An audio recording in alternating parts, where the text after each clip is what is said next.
روح کا تصور اور روحانیت کا تصور مشترک ہے ہندو مت میں اور اسلام میں.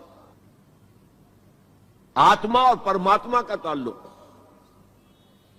ہمارے ہاں روح کا اور اللہ کی ذات کا تعلق. یسألونک عن الروح قل الروح من امر ربی، اور میں بتا چکا ہوں آپ کو علامہ اقبال کا فلسفہ خودی انہوں نے خود کہا، سورہ حشر کی اس آیت سے ماخوذ ہے. یہ واقعہ بہت اہم ہے علامہ اقبال کی زندگی کا. سید نذیر نیازی جو ان کے قریب بیٹھنے والے ہم نشین لوگ تھے، انہوں نے خود کوٹ کیا ہے ہماری ایک قرآن کانفرنس میں لاہور میں کہ ایک دفعہ میں نے علامہ سے پوچھا کہ کوئی شخص کہہ دیتا ہے کہ آپ کا جو فلسفہ برگزاں سے ہے یا نیٹشے سے ہے، کوئی کسی اور کا جو ہے کوڑی لے کر آتا ہے، جو فلسفہ خودی آپ خود کیوں نہیں بتاتے؟ What is the source of your the philosophy of self? فرمایا کہ اچھا کل فلاں وقت آ جانا، میں تمہیں ڈکٹیٹ کرا دوں گا. وہ کہتے ہیں میں خوشی سے پھولے نہیں سمایا کہ یہ میری قسمت ہے، شاعر مشرق حکیم الامت مجھے لکھوائیں گے کہ ان کے فلسفہ خودی کی سورس کیا ہے. وقت معین پر میں آ گیا کاپی پینسل تیار کر کے، اور مجھ سے کہا ذرا قرآن مجید نکال لینا شیلف میں سے. میرے ساری امیدوں پر اوس پڑ گئی کہ مجھے تو خیال تھا ہسٹری آف فلاسفی کی کوئی کتاب نکلوائیں گے یا کسی اور فلاسفر کی کوئی کتاب نکلوائیں گے. یہ قرآن نکلوایا. کھولو سورہ حشر، پڑھو اس کی آیت، وَلَا تَكُونُوا كَالَّذِينَ نَسُوا اللَّهَ فَأَنسَاهُمْ أَنفُسَهُمْ. ان لوگوں کے مانند نہ ہو جانا جنہوں نے اللہ کو بھلا دیا تو اللہ نے انہیں اپنے آپ سے غافل کر دیا. یہ کون سا اپنا آپ ہے جس سے انسان غافل ہوتا ہے؟ کیا اپنے جسم کے تقاضوں سے غافل ہوتا ہے؟ جسم کو تو بڑا دھو کے اچھے سے اچھے صابن سے دھوئے گا اور جو ہے صاف کرے گا اور اچھے سے اچھی چیزیں اس میں لگائے گا، تیل لگائے گا اعلیٰ، اور سب کچھ کرے گا. ذرا سی تکلیف ہو جائے گی تو بھاگا جائے گا ڈاکٹر کے پاس. کس سے غافل ہے؟ اپنے حیوانی وجود سے غافل ہے کوئی؟ اس کے تقاضوں سے غافل ہے کوئی؟ یہ کوئی اور وجود ہے انسان کا جس سے وہ غافل ہو، وہ اس کا روحانی وجود ہے. اور یہی میں نے آپ کو بتایا تھا، اپنشد کا یہ جملہ میں پڑھ کر وجد میں آ گیا تھا. یہ بھی ایک اچھی بات ہے آپ کو بتا دوں. ایک زمانے میں جبکہ امریکہ میں نے کہا تھا تھر تھر کانپ رہا تھا، جو سیلاب کمیونزم کا جا رہا تھا، پورے ایسٹرن یورپ کو کھا گیا تھا وہ نظام، اور ان کے پاس توڑ کوئی نہیں تھا. دنیا بھر کے غریبوں کے لیے ایک روشنی کا پیغام تھا، ایک امید کا پیغام تھا.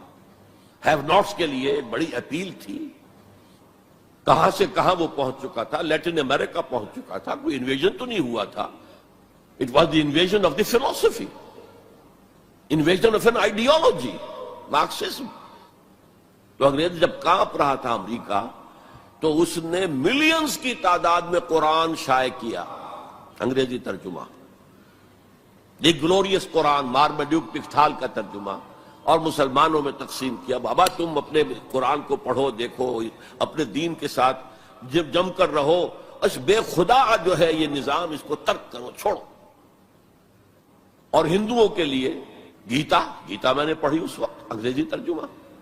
اپنشد کا ایک سلیکشن تھا، وہ میں نے پڑھا. یہ مڈ 50s کی بات ہے، بلکہ سو ٹو سے اٹ واز ارلی 50s. جبکہ ابھی میں میڈیکل کالج کا اسٹوڈنٹ تھا، میں نے اپنشد پڑھا، گیتا پڑھی.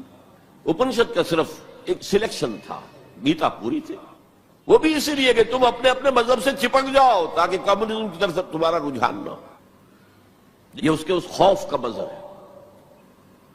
بہرحال اس کے مقابلے میں روح اور روحانیت، آتما اور پرماتما، یہ تصورات جو ہے ایمبیڈڈ ہیں.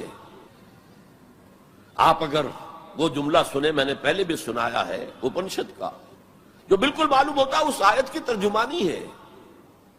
Man in his ignorance identifies himself with the material sheets which encompasses real self. اس کی اصل خودی، اصل انا تو اندر کی ایک حقیقت ہے. اس کے گرد یہ گوشت پوشت کا کور چڑھا دیا گیا ہے. انسان اس کو سمجھتا ہے یہ میں ہوں، یہ میں نہیں ہوں. میں تو وہ خودی ہوں، وہ انا ہوں، وہ ایگو ہوں، وہ آتما ہوں جو اس شریر کے اندر ہے. یہ تصور جس قدر سٹرونگ ہے ہندو مت کے اندر، انہیرنٹ ہے اسلام میں بھی، اور آج کی دنیا اسی کے خلاف تو جا رہی ہے. The world is world of matter only, what is beyond matter we don't care, because وہ ہماری جو ہے حواس خمسہ کی گرفت میں آتا ہی نہیں. ہم اس کو کیسے اسٹڈی کریں؟ ہم تو چیزوں کو دیکھتے ہیں، سنتے ہیں، چکھتے ہیں، چھوتے ہیں، سونگھتے ہیں، نتیجے نکالتے ہیں. تو یہ دنیا ورلڈ آف میٹر تو جو ہے ہمارا میدان ہے انکوائری کا، تفتیش کا، تحقیق کا. لیکن یہ کہ وہ ماورائے مادہ، ماورائے طبیعت، میٹا فزکس، اس سے ہمیں کوئی دلچسپی نہیں ہے خدا یا نہیں ہے، ہوگا. یہ کائنات تو ہے نا، روح کوئی ہے یا نہیں ہے کس نے دیکھی؟ جسم تو ہے نا. آخرت کوئی ہے یا نہیں ہے؟ یہ دنیا تو ہے نا. تو جو ہے، جو واقعہ ہے، جو ریئلزم اسی کا نام ہے، جو ریئل ہے اس تک اپنی توجہ محدود رکھو. جو مذہب کے ایسنس کے خلاف ہے، اس مذہب میں ہندو مت اور اسلام مشترک، وہ ایسنس آف مذہب روح اور روحانیت. نمبر 2، ہندو اسکرپچرز کا اگر مطالعہ کیا جائے ان کی اصل زبان میں، اور سملیرٹیز جو ہیں اسلام میں اور ہندوازم میں ان کو واضح کیا جائے دلائل کے ساتھ، حوالوں کے ساتھ، اور ان کو ہائی لائٹ کیا جائے. اختلافات اگر ہیں وہ بھی ہیں، لیکن سملیرٹیز کیا کیا ہیں. یہ کام میرے علم میں آیا تھا کچھ عرصے سے، مولانا محمد منظور نعمانی جو لکھنؤ والے ہیں ان کے صاحبزادے کر رہے ہیں، اور مجھے خوشی ہوئی تھی. اب جو کچھ کیا ہے ذاکر نائک صاحب نے، وہ اتفاقی ہے کہ میں ٹیلی ویژن کھولا ہوا تھا، اس میں ان کا پروگرام آیا، میں نے پورا دیکھا ہے. وہ سملیرٹیز بٹوین ہندوازم اینڈ اسلام، اب میں اپریشیٹ کرتا ہوں. یہ کام کرنے کا ہے جو ہم نے نہیں کیا بدقسمتی سے. ہم نے یہاں آ کر یہاں کے لوگوں کے ذہن کو پڑھنے کی کوشش نہیں کی، ہم نے تو ان پر حکومت کی ہے. اللہ اللہ خیر صلی اللہ. جب تک آپ کسی قوم کے ذہن کو نہیں سمجھیں گے، ان کی سوچ کیا ہے، ان کی سوچ کا صغرا کبرا کیا ہے، پریمیسز کیا ہے جن پر کہ ان کے عقائد کھڑے ہوئے ہیں، آپ کیسے کمیونیکیٹ کریں گے؟ ہم نے ضرورت ہی محسوس نہیں کی. Why to communicate? ہمارے پاس طاقت ہے، we have brute force and we can govern them, that's all. یہ ہماری مجرمانہ غفلت رہی ہے، یہاں پر مجرمانہ غفلت رہی ہے. میرا بھی ایک واقعہ جو ہے اس ضمن میں بہت ہی سبق آموز ہے. آج سے 13 سال قبل میں ہندوستان جب آیا تھا 1991 میں، تو میں لکھنؤ بھی گیا تھا. وہاں مولانا علی میاں میرے منتظر تھے. پھر انہیں جانا تھا ضروری رائے بریلی، اپنے آبائی شہر. تو میں بھی ان کے ساتھ ان کی گاڑی میں بیٹھ کر گیا. 24 گھنٹے وہاں میں مقیم رہا. اس مسجد میں نماز پڑھی، 4-5 نمازیں پڑھی، جہاں سے کہ سید احمد بریلوی رحمت اللہ علیہ نے اپنی ہجرت کا آغاز کیا تھا. وہاں میں نے ان سے ایک بات کہی کہ مولانا، دوسرے مدارس جو ہیں بریلوی اور دیوبندی، شاید وہ تو میری اس تجویز پر غور تو دور کی بات ہے، اس کو سننے پر بھی آمادہ نہ ہو. ندوہ نسبتاً کھلے خیال کا، کھلے ذہن کا سمجھا جاتا ہے نمائندہ. تو آپ ندوے میں سنسکرت کی تعلیم کو لازم کریں، تاکہ آپ کے طلباء جو نکلیں وہ ویدوں کو پڑھیں ڈائریکٹلی، اپنشد کو پڑھیں ڈائریکٹلی. کہنے لگے ہاں یہ تو آپ نے بہت اچھی بات کہی، بہت صحیح بات ہے، بہت صحیح ہے. لیکن 2 سال کے بعد شکاگو میں ایک کانفرنس میں وہ بھی مدعو تھے، میں بھی مدعو تھا، ہم دونوں ملے. میں نے پوچھا مولانا وہ آپ نے کچھ کیا؟ کہنے لگے میں تو بھول ہی گیا. اس سٹیج پر وہ آ چکے تھے کہ وہ نسیان انہیں ہو گیا، انہیں یاد ہی نہیں رہا کہ مجھ سے انہوں نے وعدہ کیا ہے. لیکن میں نے یہ بات ان سے کہی تھی. میرے علم میں آیا یہاں ہی کہ ایک مصنف شمس نوید عثمانی، جن کی کتاب آپ نے پڑھی ہوگی اب بھی نہ جاگے تو، کافی دن ہو گئے میں نے وہ کتاب پڑھی تھی. اس میں ڈوبائے ایک فرینچ اورینٹلسٹ جو ہے، اس کی رائے انہوں نے کوٹ کی. میں حیران رہ گیا. وہ 40 برس تک انڈیا میں مقیم رہ کر اس نے ہندو اسکرپچرز کا مطالعہ کیا. And he came to the conclusion that Manu is actually Mahanooh. حضرت نوح علیہ السلام کا ذکر منو، مہانوح، اور منو سمرتی جو ہے حضرت نوح علیہ السلام کی شریعت. یہ ایک کرسچن ہے، اس کی تحقیق ہے. اس تحقیق کو اب انہیں ہائی لائٹ کیا جائے، اسے عام کیا جائے، اس کو پہنچایا جائے. تو پھر وہ جو ہے مغایرت کے پردے جو حائل ہیں، وہ مغایرت کے پردے کچھ اٹھیں گے، ذہن کچھ کھلیں گے، بات کرنے کا، کمیونیکیشن کا موقع بنے گا۔ اب آ رہی ہے وہ بات جو میں سمجھتا ہوں کہ آپ کو اچھی نہیں لگے گی۔ میری رائے یہ ہے کہ کسی بھی صورت میں آپ کو سیکولرزم کی حمایت نہیں کرنی چاہیے۔ اسلام کی روح سے سیکولرزم کفر ہے، اور وہ اگر واگا کے مغرب میں کفر ہے تو مشرق میں بھی کفر ہے۔ آپ اس کی پروٹیکشن لینا چاہتے ہیں، اس کی امبریلا کے تحت آنا چاہتے ہیں، یہ آپ کی قومی جو ہے فرار، ورنہ سیکولرزم کس شے کا نام ہے؟ کیا اسلام کسی درجے میں کمپیٹیبل ہے اس کے ساتھ؟ سیکولرزم کا مطلب یہ ہے کہ آپ ایک سرکل بنا لیں، اس سرکل کے اندر ہے پولیٹیکو سوشو اکنامک سسٹم۔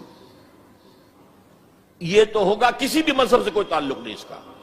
عوامی حاکمیت جو بدترین شرک ہے، اس کی بنیاد پر جو پارلیمنٹ آئے، جو کوئی مجلس ملی آئے، جو کوئی کانگریس آئے، وہ جو ہے قانون بنائے، ہومو سیکسولیٹی کو جائز قرار دے، اسے اجازت ہے، ہومو سیکسول میرجز کو رجسٹر کروائے، ٹھیک ہے، it has no reference to any religion whatsoever. ہاں، اس سرکل کے پیری فری پر چھوٹے چھوٹے سرکلز بنا دیجئے، یہ ہندو مت ہے، یہ اسلام ہے، یہ سکھ مت ہے، یہ بدھ مت ہے، یہ فلاں ہے، یہ کرسچینٹی ہے، یہ جوڈائزم ہے، یہ ہے تاؤازم ہے، یہ رہیں گے پیری فری پر۔ یہ انفرادی معاملہ ہے زندگی کا، اور اس میں آزادی ہے ہر ایک کو، جو چاہے بلیفز رکھے، ایک خدا کو مانے، 100 کو مانو، کسی کو نہ مانے، ٹھیک ہے، شہری تو ہے وہ، جس طرح چاہے پوجا پاٹ کرے، درخت کو پوجے، پتھروں کو پوجے، بتوں کو پوجے، ایک انسین خدا کو پوجے، جس کو چاہے پوجے، سورج کو پوجے، چاند کو پوجے، جو چاہے پوجے، سوشل کسٹم جو چاہے رکھے، بہرحال ہر ایک کا اپنا خیال ہے۔ ان چیزوں میں ہر شخص آزاد ہے، لیکن دی پولیٹیکل سسٹم، دی کریمنل لا، جو بھی ہے، پھر اکنامک سسٹم، سود، سیوا، سب جائز ہیں۔ کسی مذہب کے حرام قرار دینے سے ان کو نہیں روکا جائے گا، کسی آسمانی ہدایت کو دلیل کے طور پہ تسلیم نہیں کیا جائے گا، چاہے وہ تورات ہو، چاہے قرآن ہو، چاہے کوئی اور آسمانی کتاب ہو، ہندوؤں کی کتابیں وہ تسلیم نہیں کی جائیں گی۔ This is not compatible with Islam. How can the Muslims accept it? مجھے حیرت ہوتی ہے۔ میری یہ بات میں جانتا ہوں یہاں کسی کی سمجھ میں نہیں آئے گی، لیکن یہ کہ بہرحال جیسا کہ میں نے شروع میں کہا تھا، اگرچہ قول تو وہ فرعون کا ہے، لیکن قرآن میں نقل ہوا، قرآن کی آیت ہے، ما اریکم الا ما ارا، میں آپ کو وہی کچھ دکھا سکتا ہوں جو میں خود دیکھتا ہوں، ورنہ میں سنسیئر نہیں ہوں، neither to myself nor to you. I have to be honest. Number 4، قومیت سے بالا تر ہو کر اسلام کی دعوت دی جائے، دو چیزیں گڑبڑ نہ کی جائیں۔ قوم کی خدمت ہے، قوم کے لیے تعلیمی ادارے بنائے جائیں، قوم کے لیے یہ کیا جائے، کوئی حرج نہیں، قوم کی خدمت کرنا بری بات نہیں ہے۔ ایک مسلمان قوم کو فرعون کی غلامی سے نجات دلانے کے لیے اللہ نے حضرت موسیٰ جیسے پیغمبر کو بھیجا، جنہوں نے جاتے ہی اول وہلے میں پہلی ملاقات فرعون سے ہوئی ہے تو مطالبہ کر دیا، نرسل معنا بنی اسرائیل، ہمارے ساتھ بنی اسرائیل کو یہاں سے جانے دو، ولا تعذبہم، ان پر سختی نہ کرو، ٹارچر نہ کرو، ان پر تشدد نہ کرے، ان پر پرسیکیوٹ نہ کرو۔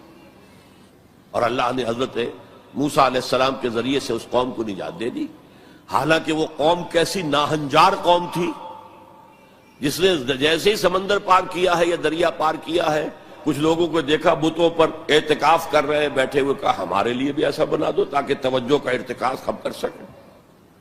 حضرت موسیٰ نے ڈانٹا، اللہ نے تمہیں کتنی عظمت عطا کی ہے، جو شرک کی دلدلوں سے، کیچڑ سے تمہیں نکالا ہے، اور تم چاہتے ہو دوبارہ اسی کے اندر پھنس جانا۔ وہی ہیں جو قدم قدم پر جھگڑتے تھے حضرت موسیٰ سے، تم نے مروا دیا ہمیں لا کے یہاں صحرا میں، اس سے تو وہاں بہتر تھے ہم، کھانے پینے کو تو ملتا تھا نا۔ بہرحال اللہ نے من و سلوہ اتار دیا، ایک چٹان سے 12 چشمے جو ہیں وہ برآمد کر دیے، کھاؤ پیو۔ اور پھر وہ اتنی ناہنجار قوم تھی کہ جب قتال کی بات کہی گئی کہ اب تلوار ہاتھ میں لو اور داخل ہو جاؤ فلسطین کی زمین میں، کوڑا جواب، فَذْهَبْ أَنْتَ وَرَبُّكَ فَقَاتِلَا إِنَّا هَاهُنَا قَاعِدُونَ، ہم تو یہاں بیٹھے ہیں، ٹس سے مس نہیں ہوں گے، جاؤ تم جاؤ، تمہارا رب، فَذْهَبْ أَنْتَ وَرَبُّكَ فَقَاتِلَا إِنَّا هَاهُنَا قَاعِدُونَ۔ یہ معاملہ جو ہے قومی خدمت بری شے نہیں ہے، لیکن کچھ لوگ ایسے ہونے چاہیے کہ جو اس قومی تصورات سے بلند تر ہو کر انسانی سطح پر اسلام کی دعوت دیں، وہ جو ہم پڑھ چکے ہیں، وَلْتَكُن مِّنكُمْ أُمَّةٌ يَدْعُونَ إِلَى الْخَيْرِ وَيَأْمُرُونَ بِالْمَعْرُوفِ وَيَنْهَوْنَ عَنِ الْمُنكَرِ وَأُولَٰئِكَ هُمُ الْمُفْلِحُونَ۔ تم میں سے ایک جماعت ایسی ہونی چاہیے، ایسی وجود میں آنی چاہیے جس کے صرف 3 کام ہو، دعوت الی الخیر، دعوت الی القرآن، اور وہ دعوت بھی 3 لیول پر، بالحکمت والموعظۃ الحسنۃ وجادلہم باللتی احسن، اور نیکی کا حکم دو، بدی سے روکو، اور صرف وہی لوگ فلاح پانے والے ہیں جو یہ کام کریں گے۔ دی گریٹر مسلم امہ جو اپنا مقصد بھول چکی کہ ہمیں اس کے لیے برپا کیا گیا تھا، ان سے فلاح کا وعدہ نہیں ہے۔ اولئک ھم المفلحون، حصر کا انداز ہے، اسلوب ہے، صرف وہی لوگ ہوں گے جو فلاح پائیں گے۔ اس لیول پر ضرورت ہے ایک جماعت کی، اور اس کے ضمن میں سب سے زیادہ اہمیت ہوگی اسلام کے سسٹم آف سوشل جسٹس کو ایمفیسائز کرنے کی۔ So emphasise the system of social justice, یہ ہے اسلام جو پیغام دیتا ہے۔ یہ کسی قوم کے لیے نہیں ہے، پوری نوع انسانی کے لیے ہے، انسان کو آزادی دیتا ہے۔ میں بتا رہا تھا کہ وہ جو تلوار ہے، جو میں اس کو مثال دیا کرتا ہوں، یہ ایسی چکی ہے جو ایک طرف آٹا پھینکتی ہے، ایک طرف پھینکتی ہی نہیں، ادھر آٹے کے ڈھیر لگ رہا ہے، ادھر آٹا ہے ہی نہیں۔ تو اب کیا ہوا؟ تلوار نے ادھر کاٹا، عیاشی، بدماشی، فضول خرچی، نمود و نمائش پہ پیسہ خرچ کرنا، جس سے آگ لگ جائے ہیو ناٹس کے دلوں کے اندر، پھر ان میں محبت پیدا ہوگی آپ کے لیے، یہ نفرت پیدا ہوگی، عداوت پیدا ہوگی، بغض پیدا ہوگا۔ اور دوسری طرف جو بھوکے ہیں وہ حیوانوں کی سطح پر آ جائیں گے، وہ گویا کہ بیسٹ آف برڈن، وہ انسان نہیں رہتے، they are at a lower level than the human beings, they become like animals۔ اور حدیث نبوی ہے کہ کاد الفقر ان یکون کفرا، فقر جو ہے وہ تو قریب ہو لے آتا انسان کو کفر کے۔ دنیا نے تیری یاد سے بیگانہ کر دیا، تجھ سے بھی دل فریب ہے غم روزگار کے۔ یہ روزی کا جو غم ہے، کہاں تجھے پوجے، کہاں تیری عبادت کریں، کہاں تجھ سے لو لگائیں، ہمیں 2 وقت کی روٹی کے لیے، اور وہ بھی سوکھی سی کچھ ملتی ہے، اور دن کتنی پورے دن بھر کی کمر توڑ دینے والی مشقت ہم کرتے ہیں۔ تو اسلام کی دعوت جو ہے، نمبر 1 یہ قومیت سے بالا تر ہونی چاہیے، گڑبڑ نہ کرے، ایک ہی جماعت یہ دونوں کام نہ کرے، ورنہ سمجھا جائے گا کہ یہ بھی اصل میں اپنی قومی بالا تری اور بالا دستی کے لیے کام کر رہا ہے۔ اپنی پرائرٹیز فکس کر لے، اگر اسلام کے لیے کام کرنا ہے تو قومی سطح سے بالا تر ہو جائے، اور اصولی سطح پر اسلام کی دعوت دیں، اور اسلام کے system of political justice, social justice, economic justice کو نمایاں کریں۔ ان تمام چیزوں کے پیش نظر میں ایک بات، بہت بڑی بات کہہ رہا ہوں۔ حضور کی ایک حدیث ہے، مجھے مشرق کی طرف سے ٹھنڈی ہوا آ رہی ہے۔ اقبال نے جب ترانہ ہندی لکھا تھا، اس میں کوٹ کیا تھا، میرے عرب کو آئی ٹھنڈی ہوا جہاں سے، میرا وطن وہی ہے، میرا وطن وہی ہے۔ کیا جب ہم بہرحال اپنی جگہ پر سمجھ رہے تھے، رب بھی ہے امید کہ کسی طرح اللہ ہمیں توفیق دے دے، پاکستان میں وہ نظام قائم کر دے جو پوری انسانیت کے لیے ایک مینارہ نور بن جائے۔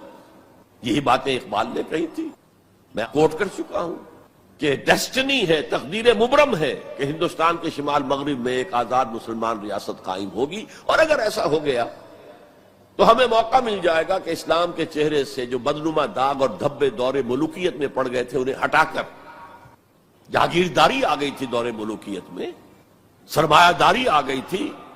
ابلیس کی مجلس شورا میں ابلیس سے کہلوایا ہے اقبال نے، یا ابلیس کی زبان سے وہ اپنا پیغام دے رہا ہے. جانتا ہوں میں یہ امت حامل قرآن نہیں ہے، وہی سرمایہ داری بندہ مومن کا دین. جانتا ہوں میں کہ مشرق کی اندھیری رات میں بے ید بیضا ہے پیران حرم کی آستین. لیکن ایک عجیب بات کہی ہے، عصر حاضر کے تقاضاؤں سے ہے لیکن یہ خوف. It's a demand of history. عصر حاضر کے تقاضاؤں سے ہے لیکن یہ خوف، ہو نہ جائے آشکارا شرع پیغمبر کہیں. عصر حاضر کے تقاضے سمجھ لیجئے. کیپٹلزم کے رد عمل میں کمیونزم پیدا ہوا تھا، اب کمیونزم مر گیا ہے، اب کیپٹلزم بغلے بجا رہا ہے. ثابت ہو گیا کہ ہمارا نظام liberal secular democracy and capitalism based on free market and interest and every thing, یہ بہترین نظام ہے، اس سے بہتر کوئی نظام نہیں ہے. دیکھ لو وہ مرا پڑا ہوا کمیونزم، اس کی قبر بن گئی ہے. جس پر کہ پھر ہنٹنگٹن نے کہا نہیں میرا بھائی، اسے غلطی لگ رہی ہے فوکویاما کو، ابھی کلیش آف سیویلائزیشنز ہونا ہے، ہوگا. بہرحال یہ جو نوید تھی کہ آئے گی ٹھنڈی ہوا، ایک خیال یہ ہے، اب بھی ہے، شاید حالات جس نہج پر جا رہے ہیں شاید پاکستان اور افغانستان مل کر وہ جگہ بن جائیں کہ جہاں پر اسلام کا نظام پورا کا پورا دی پولیٹیکل سوشل اکنامک سسٹم نافذ کر دیا جائے. فیکٹس آن دی گراؤنڈز کے اعتبار سے کوئی آثار نہیں ہے، لیکن there can be some divine, کوئی ایسا شکل پیدا ہو جائے اللہ کی طرف سے. میں اس سے مایوس نہیں ہوں، ابھی بالکل مایوس نہیں ہوں، اگرچہ تاحال ہم فیل ہو گئے اس میں. ہم تو وہی نظام جو انگریز چھوڑ کر گیا تھا جو کا تو لے کر جا رہے ہیں. آپ بہت بہتر اس سے رہے اس اعتبار سے کہ آپ نے جاگیرداری کو تو ختم کر دی. ہمارے ہاں تو جاگیردار مسلط ہے، اور جہاں جاگیردار مسلط ہوگا اور 70% آبادی جو ہے وہ دیہی ہے، گاؤں کی ہے، جاگیرداروں کے انگوٹھے تلے ہے، وہاں سیاست کیا ہوگی؟ سیاست جو ہے وہاں پر it's the musical chair game of the jagirdars and lords, اور کچھ بھی نہیں. بہرحال اللہ کرے کہ یہ اس بر عظیم سے، پاکستان بھی آخر اسی بر عظیم کا ایک حصہ تھا، بھارت اسی بر عظیم کا حصہ ہے، بنگلہ دیش اسی بر عظیم کا حصہ ہے. میں وہاں بھی گیا تھا تو میں نے کہا تھا کہ آپ یہاں نظام خلافت قائم کریں. وہاں خلافت اندولن ایک بڑی تحریک بھی اٹھی تھی. حافظ جی حضور کا نام آپ نے سنا ہوگا، بہت بڑے پیر تھے وہاں کے، جنہوں نے ایک موومنٹ شروع کی تھی کہ خلافت کا نظام قائم کیا جائے. لیکن یہ ہے کہ کیا عجب کہ ہندوستان کی قسمت میں ہوئی. شمس نوید عثمانی صاحب نے جو بات کہی ہے وہ قابل غور یقیناً ہے. اگرچہ مجھے پڑھے ہوئے اس کتاب کو بہت دن ہو گئے ہیں، لیکن مجھے امید ہے کہ جو بات میں کہنے چلا ہوں وہ ان کی طرف غلط منسوب نہیں ہوگی. لفظی طور پر کوئی غلطی ہو سکتی ہے. انہوں نے یہ لکھا تھا کہ امت مسلمہ کی قیادت پہلے ملی ہے سامی النسل لوگوں کو. یہ میں آپ کو بتا چکا ہوں. فرسٹ رائز آف دی مسلم امہ، then the first fall of the Muslim Ummah, then the second rise of Muslim Ummah, then the second fall of Muslim Ummah, just as the first rise of Bani Israel, and then the first fall, and then the second rise, and then the second fall. The first rise of the Muslim Ummah was under the leadership of the Arabs.